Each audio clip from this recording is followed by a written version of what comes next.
Nicole Belloubet en mission déminage au palais de justice de Nevers. La réforme de la justice prévoit la création d'un tribunal judiciaire unique en fusionnant instance et grande instance.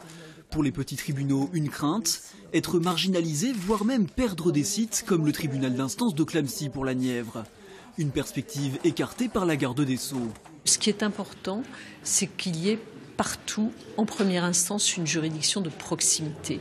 La justice est un élément essentiel pour la vie de la République. Et donc, jamais nous n'avons imaginé fermer des tribunaux. Jamais. Ça n'est pas compatible avec l'idée que je me fais de la justice. Et donc, je le redis, aucun tribunal ne sera fermé.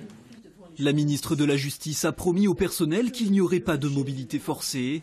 Mais la fusion des juridictions et la dématérialisation annoncée suscitent encore des questions. On est plutôt rassuré, mais quand même, la fusion des juridictions est prévue pour le 1er janvier 2020. Nous sommes en janvier 2019.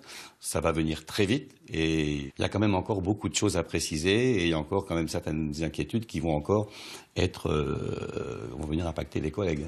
À Nevers et partout en France, les avocats se sont également mobilisés contre ce texte, avec la crainte pour les justiciables de désert judiciaire ou de privatisation de l'institution.